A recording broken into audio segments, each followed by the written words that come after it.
Bismillahirrahmanirrahim. Assalamualaikum warahmatullahi wabarakatuh.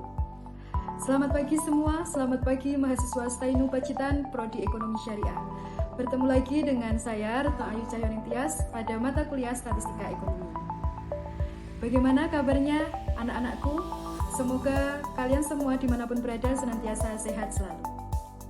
Baik, untuk memulai perkuliahan pada hari ini, marilah kita mulai dengan membaca doa. Berdoa mulai. Selesai. Baik anak-anakku, sekarang kita akan masuk ke mata kuliah Statistika Ekonomi. Nah, kita memasuki pertemuan keempat, yaitu materi populasi, sampel, dan teknik sampling. Nah, apa itu populasi, apa itu sampel, dan apa itu teknik sampling? Oke, Ibu akan memulai terlebih dahulu menjelaskan tentang outline perkuliahan kita di mata kuliah di pertemuan ini.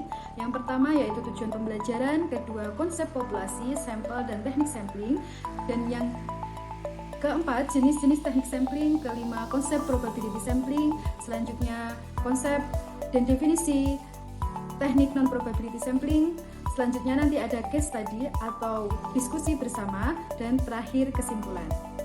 Untuk tujuan pembelajaran kali ini yaitu mahasiswa harus mampu memahami, mengidentifikasi, dan menganalisis tentang populasi, sampel, dan teknik sampling pada suatu penelitian. Dan selanjutnya yaitu mahasiswa harus mampu memahami prinsip-prinsip pengambilan sampel, teknik sampling, dan menentukan berapa ukuran sampel dan apa yang harus dilakukan. Dan selanjutnya yaitu memilih teknik sampling yang benar sesuai dengan karakteristik populasi dan tujuan penelitian. Baik, konsep populasi dan sampel. Populasi adalah seluruh unit sampel, bisa berupa pegawai, mahasiswa, konsumen, dan usaha kecil di wilayah generalisasi.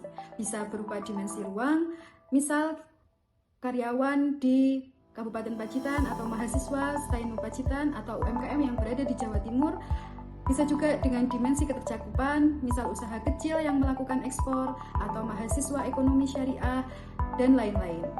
Dengan demikian, populasi dapat dikatakan sebagai sekumpulan objek yang memiliki karakteristik dengan ruang lingkup tertentu. Selanjutnya kita akan membahas tentang konsep sampling. Nah, penelitian yang baik sebenarnya yaitu penelitian pada populasi. Nah, tapi mengapa kita harus melakukan sampel, penarikan sampel?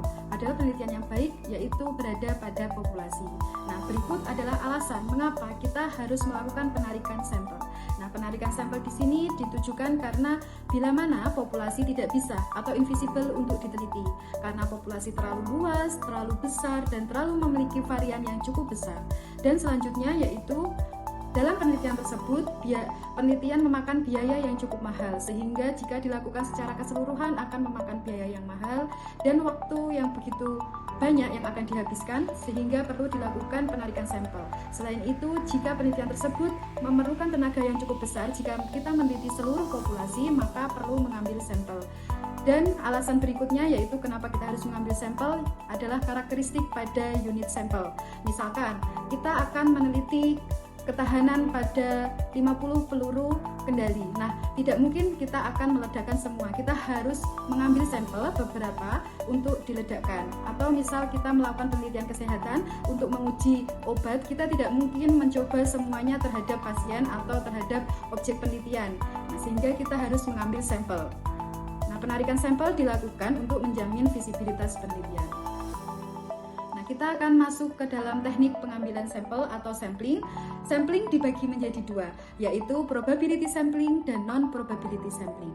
Nah, probability sampling, apa itu probability sampling? Nah, probability sampling atau teknik pengambilan sampel probability yaitu seluruh unit sampel atau seluruh elemen-elemen yang berada di dalam populasi memiliki kesempatan yang sama atau peluang yang sama untuk dijadikan sampel. Nah, kalau di non-probability itu tidak semua elemen dalam populasi memiliki kesempatan yang sama untuk dijadikan sebuah sampel.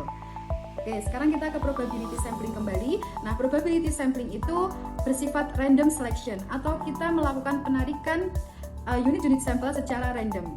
Dan probability sampling biasanya digunakan pada penelitian kuantitatif pada umumnya. Dan melalui probability sampling, kita mampu merepresentatifkan populasi secara baik dan mengeneralisasi secara baik dan benar. Nah, untuk di non probability sampling ini tidak dimaksudkan untuk menarik generalisasi secara keseluruhan dari populasi dan diarahkan pada representasi terhadap suatu fenomena sosial. Jadi melalui non-probability biasanya untuk penelitian yang dimaksudkan menggali fenomena-fenomena sosial, biasanya melalui teknik wawancara atau teknik observasi, literatur review, dan lain-lain. Sehingga pada non-probability sampling ini tidak seluruh unit sampel memiliki kesempatan dijadikan sebuah sampel karena harus memperhatikan tujuan penelitian dan karakteristik populasi. Selanjutnya, pada non-probability sampling ini tidak bersifat random. Nah, non-probability sampling biasanya digunakan pada penelitian kualitatif.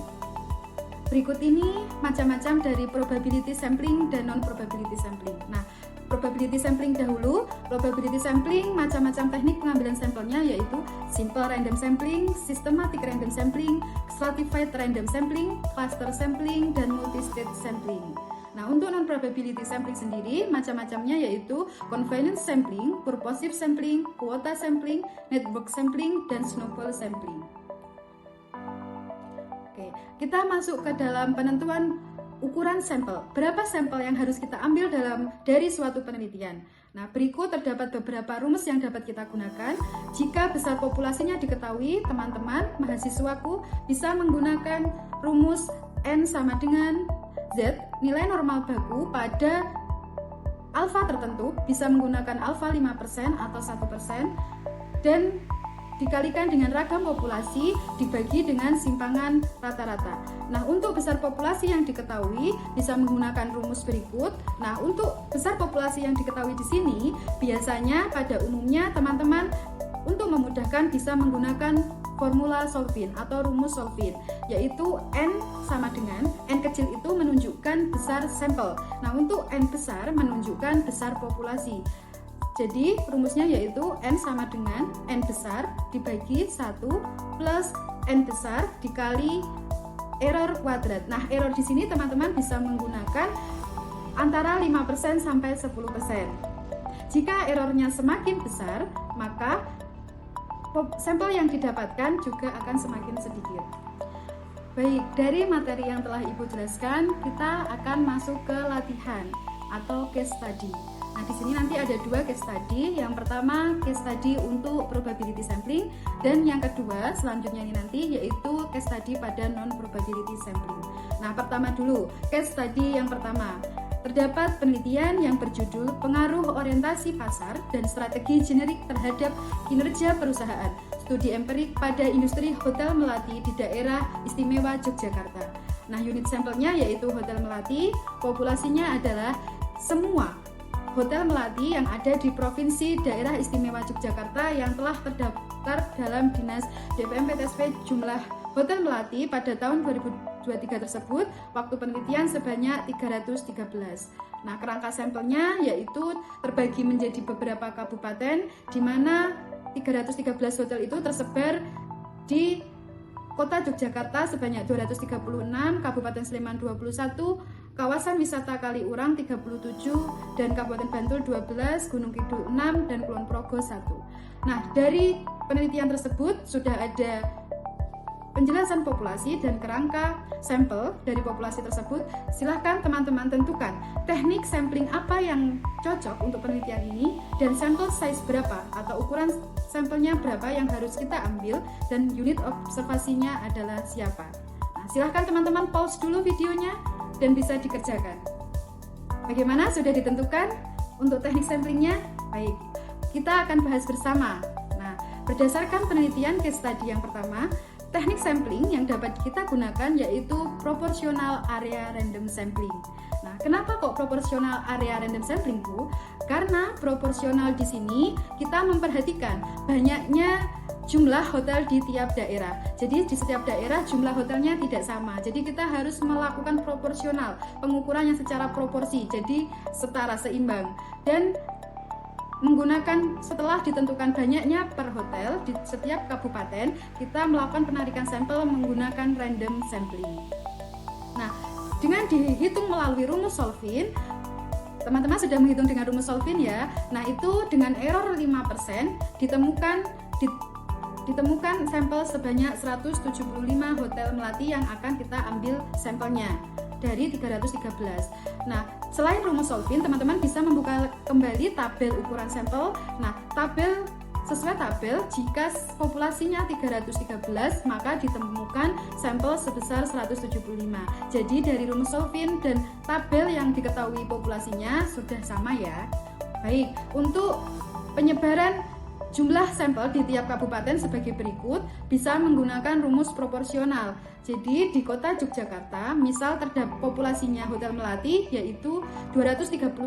Nah, 236 tadi populasinya dengan menggunakan rumus proporsi ditemukan sampel untuk di kota khusus Yogyakarta saja yaitu 133, dan seterusnya sampai di Gunung Kidul. Gunung Kidul itu hanya memiliki 6 hotel melati, makanya untuk di sampel ditemukan 3 sampel menggunakan rumus proporsi, sehingga jika dijumlah seluruhnya yaitu 175 sampel. Bagaimana teman-teman? Apakah sudah memahami? Baik, jika sudah memahami, kita lanjut ke case study kedua. Bagaimana teman-teman mahasiswaku? Sudah memahami? Baik, jika sudah memahami, Ibu akan menyimpulkan untuk materi hari ini.